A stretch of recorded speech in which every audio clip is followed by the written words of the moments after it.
relatable girl content. Was basically Okay. what it was like humor and funny TikToks. That was literally my whole entire TikTok. And when I posted a singing video, it would get like a couple thousand likes, which is so irritating. And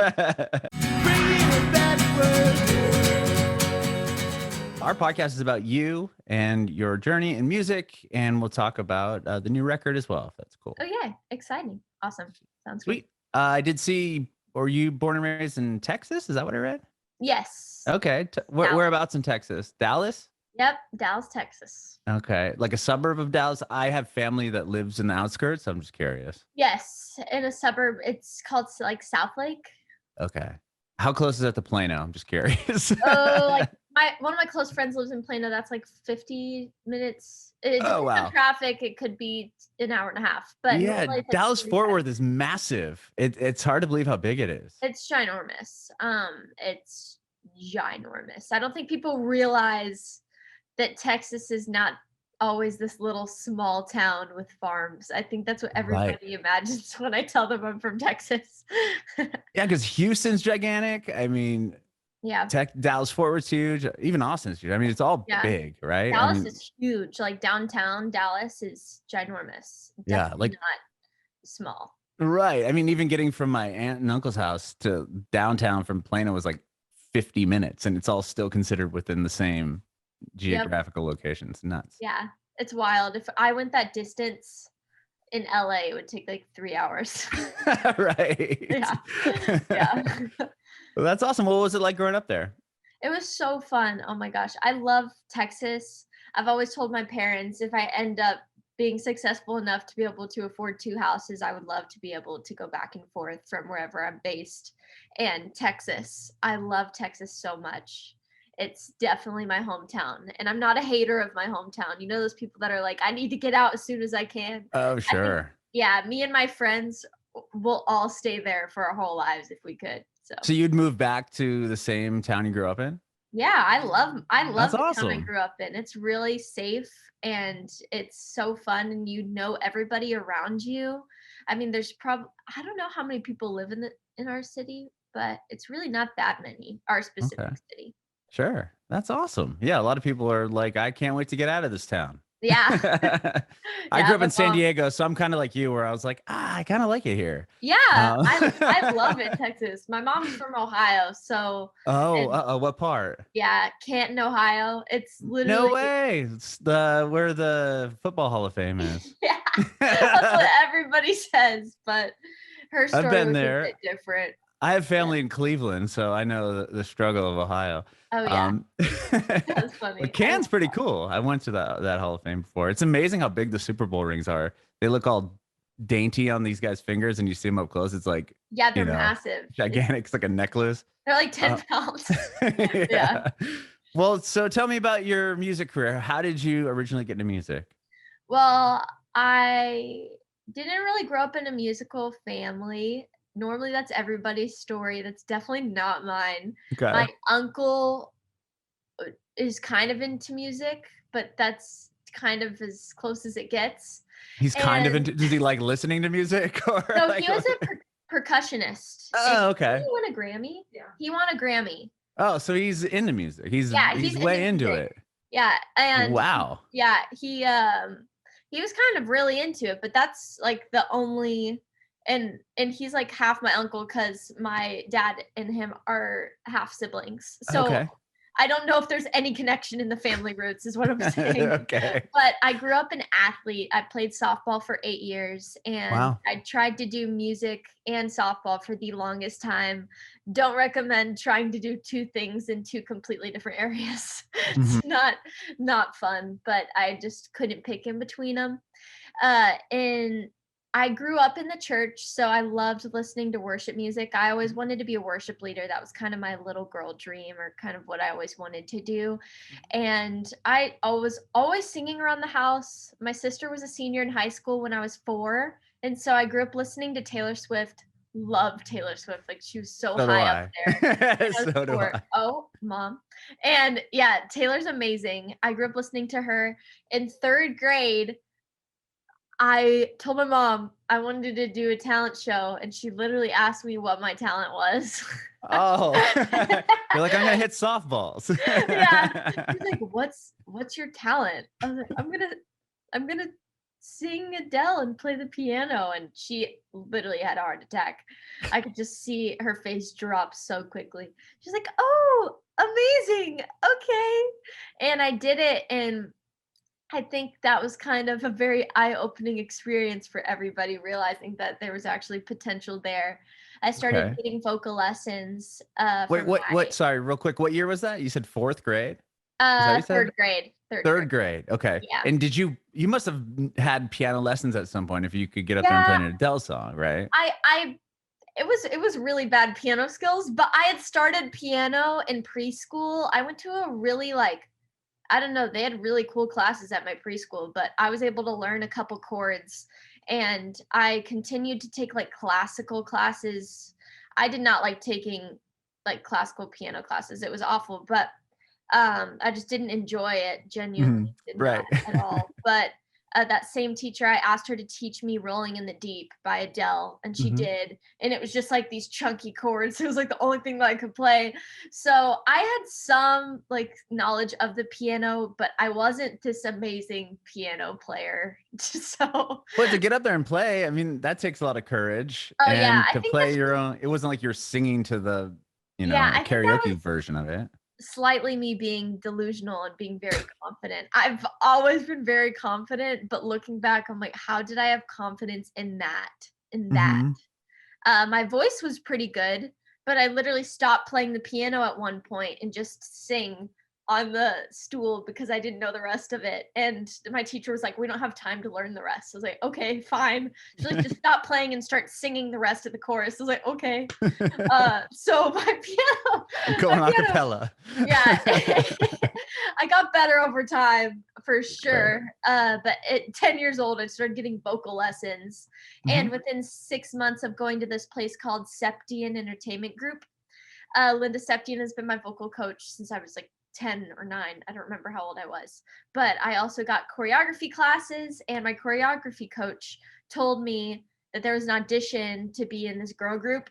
And I decided to do the audition. I made the call back, flew back to LA for the very first time at 10 and Oh, made the wow. cut, and I made the girl group, and that's kind of how I got started in the industry and started coming to LA all the time. So you went to LA to audition for the girl group? That's it wasn't something that had started where in your town or anything. This is like a thing that No, you. it Oh, like they wow. did like a like worldwide audition for all these girls. Whoa. Yeah, That's it it. was, What a validating moment. I yeah, I mean, if know, that it was really didn't. cool. But meanwhile, I was like still playing softball. I was like, I just still want to play softball. I just kept flying back for tournaments and stuff, which was fun. But I was doing both at the same time forever.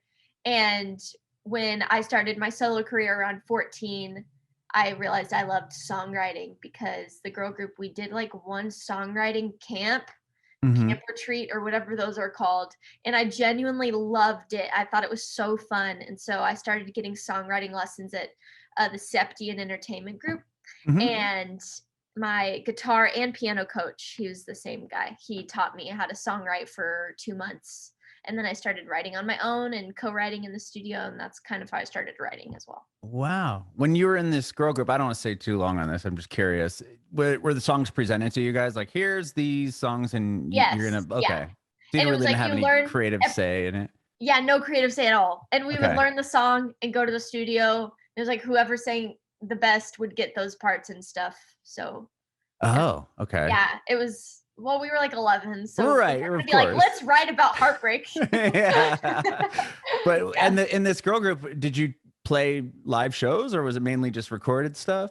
No, I learned how to dance through the girl group. We were learning by Oh. like world-class choreographers, Nick Demora and Wildebeest. They're amazing. Nick Demora Mhm. works with Justin. I think they've been working together for years, but Yeah, the he's name an sounds amazing, familiar to me. yeah, he's an amazing choreographer. So I learned how to dance and perform by being in the girl group, which really gave me a step ahead in the moment that I'm now having. Like when I come out with more music, I will be touring more. And I've toured Mhm. on my own 3 times now, but I Wow. really got a lot of advice and lessons from those choreographers. If I hadn't Mhm. had that experience, I definitely would not be as prepared to tour as I am now. Sure. Well, coming from softball team sport, was it fairly easy to kind of jump into this girl group with other people? I mean, being able to collaborate within the group since you came from a team Yeah, sport. it was a lot easier, and I think I was one of the main ones that was used to working with a team, and I Mhm. knew it was a team effort, it wasn't us against each other. We all ended up being sisters, like, we literally did a summer trip this summer, even though we don't Oh, work that's together cool. anymore, we're still so close, and we all consider each other best friends still to this day, and we're all 18 now, so it's really fun being able to have those people and to send them my demos and stuff and for them to give me their honest opinion on Uh-huh. them. It's so comforting because I'll send my songs to other friends and I know that they don't really know music very well, but I can trust their opinions and Mhm. trust what they have to say and they'll be brutally honest with me. So it is very nice. And in a way, we all still work as a team, which is really cool. And we all get to share these successes that we're having as individuals as well. That's so cool. That is so Yeah. cool. So when you started writing songs, how did like what was the moment that you're like, I really enjoyed doing this, but now I'm gonna put out a record on as me, like now you Yeah. have a solo career. Was that difficult to do? It was definitely a step that I hadn't done at all. I had no idea what I was doing, but I started co-writing around 14 with a bunch of other writers, which was amazing, but I was not courageous enough to voice my opinion, which is Mm, kind of a huge deal when you're trying to be a singer-songwriter, and often I would kind of shrink in that room and not own the room, like the songwriting room. I didn't know how to do that. And co-writing with people was amazing, but it was very hard for me to speak up on the production, to speak up on certain lyrics that I didn't necessarily love or relate to. And it did not hit me until quarantine where I learned my own sound and learned what I personally wanted to write about. And I sat on my piano for hours at a time because I had nothing else better to do. And if it weren't for lockdown, I don't know if I would have been able to learn that about myself. And it's mhm. very hard to find, oh my gosh, somebody's so angry. There's just a horn being honked like 2 seconds. It's Um, all right. I don't even hear it. okay, But good. that's Um, fun. Yeah. Go yeah, ahead. sorry. No, no, that's funny. I'm like, I really hope this is not. Oh my No. gosh, they're, like, really mad. Anyway, Somebody's what very angry. Are you in LA right now? I am in LA right now. Okay, Is that that explains it. obvious? That's so annoying. Oh my gosh. Road It's rage. uh, Anyway, but until lockdown, I was not able to find my own sound, which is a huge mhm. challenge for any artist, no matter how big or small they are.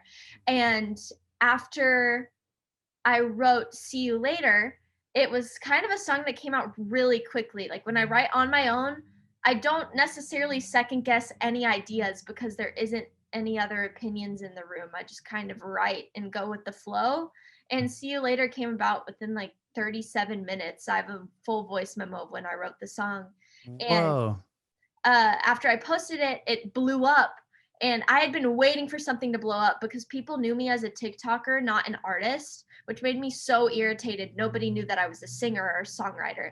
And Oh, you had a following on TikTok before the song blew up? yeah, Was and that just through other re- things besides music? like relatable girl content was basically Okay. what it was like humor and funny TikToks.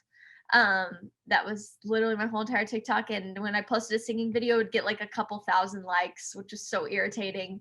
And my songwriting coach at Septian when I was 14, and I only wrote with him for a couple weeks before I started co-writing with other people. He told me you will not be a decent songwriter until you write 100 songs by yourself. And so during lockdown, I was like, I'm gonna make this a TikTok thing and say that I'm writing 100 songs in a year, and I'm gonna have everybody give me like songwriting requests and what they want me to write about, and I'm just going to post my favorite songs to TikTok and hopefully one of them will stick. And that was See You Later for sure. And Wow, that's a brilliant idea. So, thank how many you. songs did you? Because TikTok essentially is such a focus group, right? I mean, a lot of people aren't going onto their following page and really clicking through you're sitting on that For You page, right? And it's just like all this stuff that you might be interested in, and those are the people that might not even be following you that could be giving you the like ideas or Yeah. liking it or making it go viral. And how long did it take? Like, how many songs were you in? Like, were you 75 in when when you wrote See You Later? Like, where were you at as far as that went?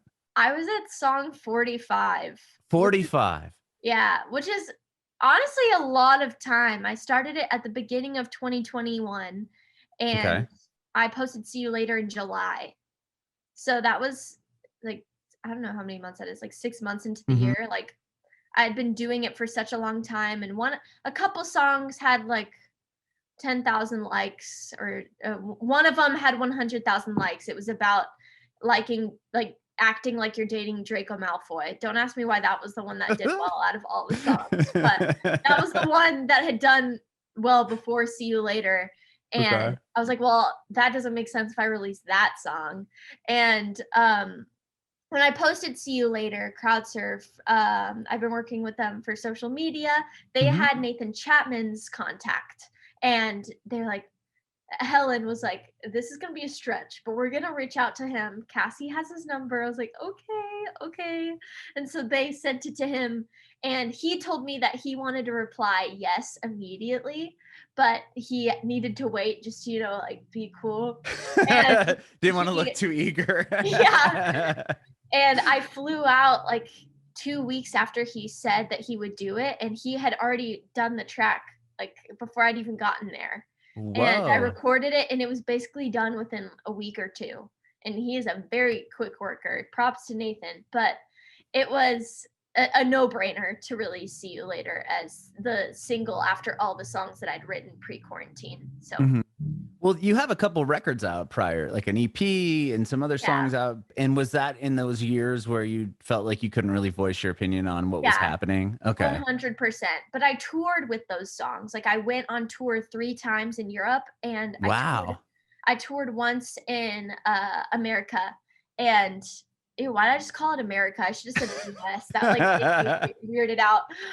But when I toured in the UK, people genuinely loved the music that I had already out. And these are like my OG fans, like like, they're like my best friends. Like, I did a meetup for 4 hours at an ice cream shop with them, and I just Wow. talked with them for like 4 hours, and it was so fun. It was in like London. That's so And cool. I love them People, so I much. love that. I love Yeah. that you do that. That's so rad. Yeah, they're awesome. And a bunch of people have been like, well, you should probably like take down those songs because they don't represent who you are as an artist now. And I'm like, that's true, but I can't leave them hanging, because when I perform these songs in London, everybody knows the words. Like, everybody genuinely loves these songs that I had when I released songs at 14, 15. And I'm not Hmm. going to take that away from them, because that's like genuinely a part of who they are and the songs that they love. And I would hate if an artist did that to me. So if anything, I'm gonna wait till I have more music out down the line. Hmm. But those songs are a big part of me, but they were definitely a huge part in me not knowing how to voice my opinion and just trying to figure out my sound and literally not knowing who I was as an artist. But Well, I it, think it anyone struggles with that. I mean, to try to yeah, just be yourself. I mean, especially I come from the radio world, and I remember when I first started doing the radio, like I would try to like, mimic what other people that I liked were doing, and then I would just get the vice like, you're the best, do you, because no one else is gonna be you better than you are yourself. Kind of, it's just like that generic advice, and I'm like, what does that even mean? And then you yeah, finally like clicks one day, and you're like, oh, this is yeah. what this is what I should be doing. 100%. Anytime somebody asks me what advice would you give to a different, like, singer-songwriter? That's my Like, last question. yeah. Oh, really? That's so funny. You can And answer it now. okay, oh, I can save it, but if you I'll go ahead since I'm already there. But they always ask me that, and I always say, I know it sounds so cliche, but you have to be yourself and not try to copy other artists, because you're the only one that has your own ideas. Like, nobody else has the same brain as you. Hmm. And it's so easy to fall in a cycle of wanting to, like, duplicate an artist that you love Hmm. and love their music. And you can do that to a certain extent, but you have to have some originality. And that's what I always try to, you know tell people to do, because when I was telling them like, oh, let's do a song like this of an artist that I really loved, that goes absolutely nowhere. Like you have to come up with something original, which sounds absolutely impossible. But if you just get creative and have confidence in yourself, it's so easy. Mm-hmm. But yeah, that's what I would say to Yeah, any. confidence is such a hard thing to come by. I mean, the fact that you were in third grade and were confident enough to get up on the stage and play Adele, like, I mean, let's be real, that's pretty cool. Don't ask me how I had that confidence. I have no idea. I think But my dad is just a whole different breed of a human. He was like, confidence is key. I was like, okay, Dad.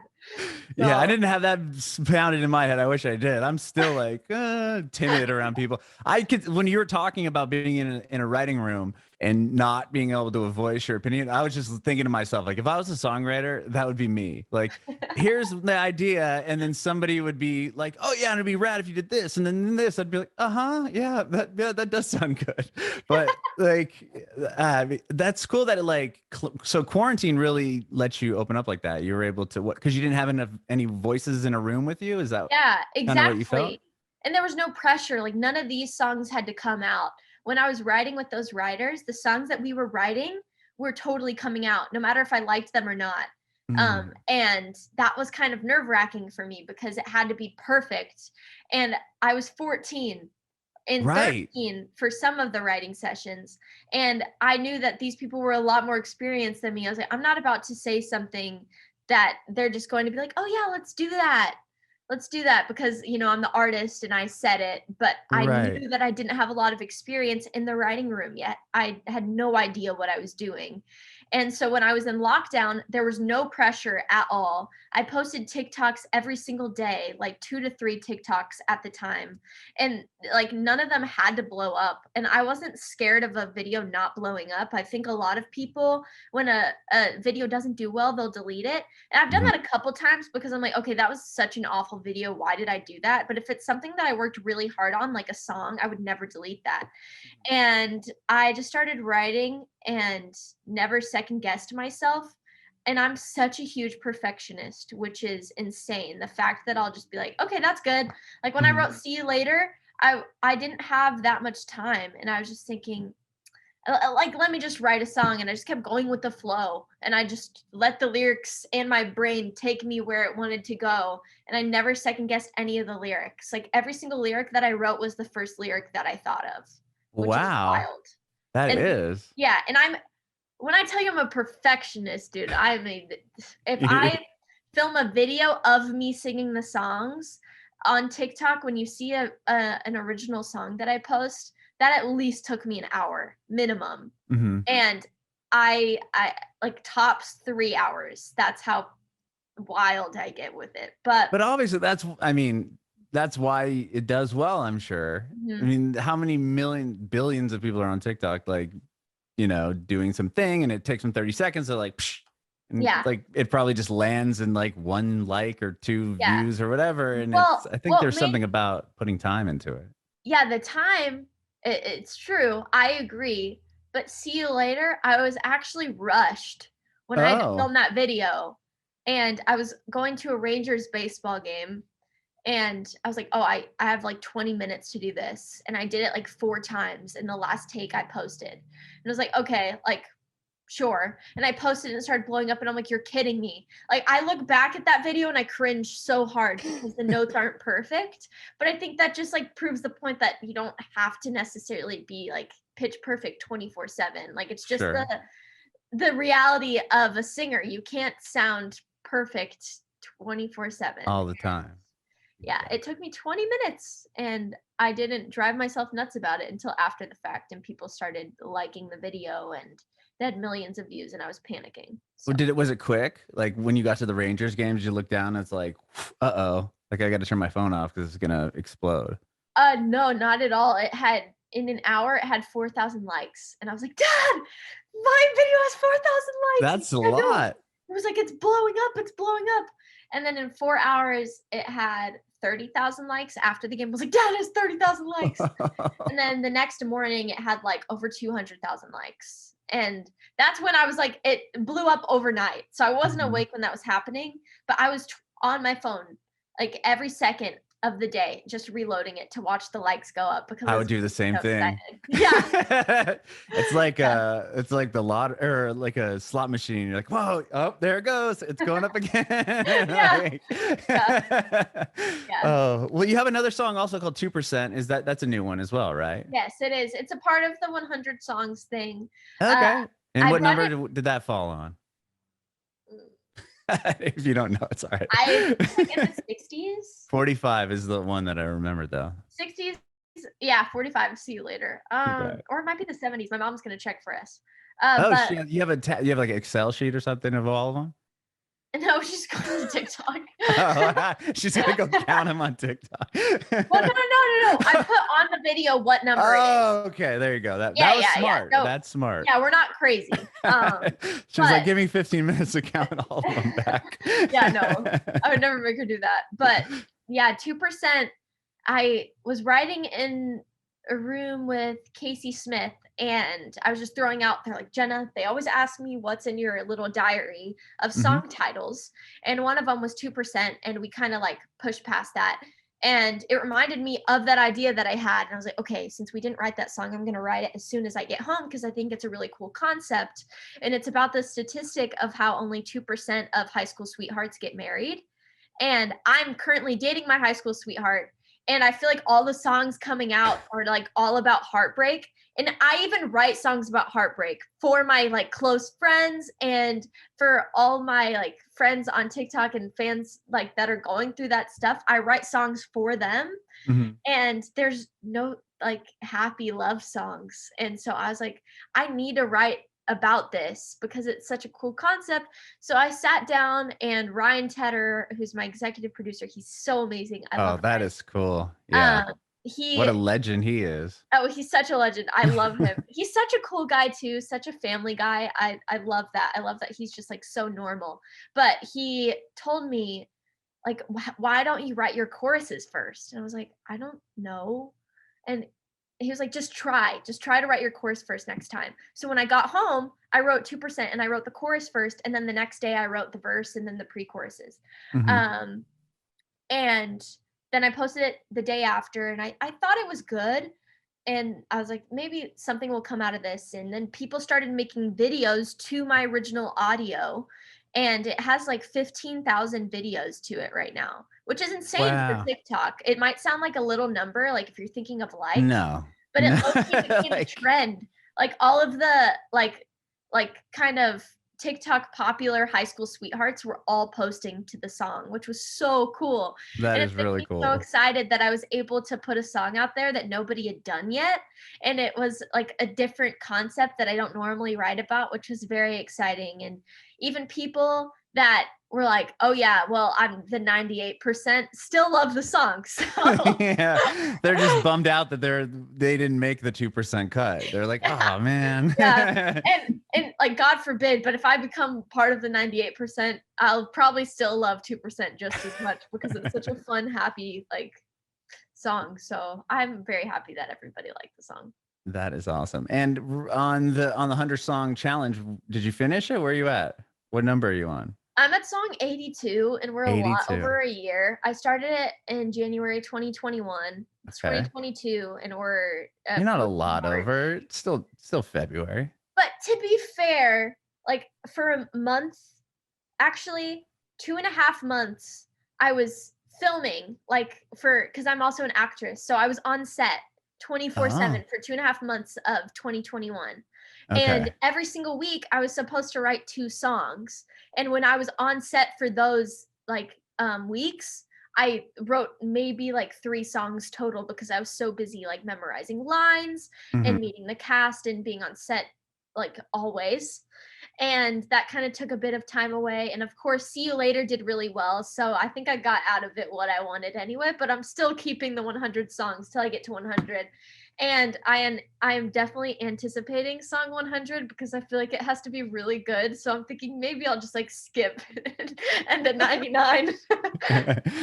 Or if you write the 100 hit that you're like, this is going to be 100, then just hold it. Yeah. Yeah, totally. And just be like, yeah, this one and then act like a song that I've already had written forever ago was song 100. Like the next song that does really well would be like, that was song 100. Yeah. Exactly. Yeah. Well, that is amazing. And are you going to use, if you know, the 100 songs you're going to put, is that what's going to become a project? Hope, is that the idea? I don't think so. I think we're Okay. picking the ones that people loved a lot. There's another song that I recently recorded that I posted on TikTok. I'm not going to say which one, but it was one that a lot of my friends could relate to specifically. And I wrote it for one of them almost.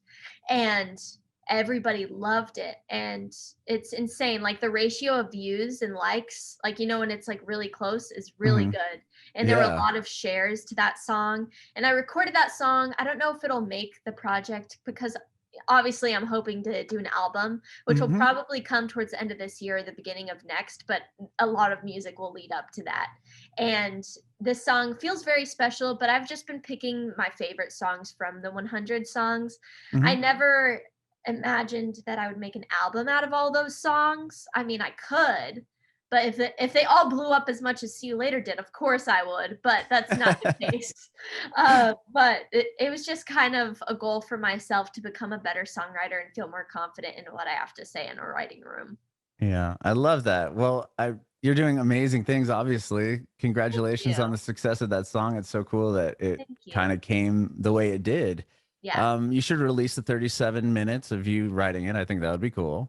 That would be cool. I didn't even think about that. It's very hectic if you listen to it.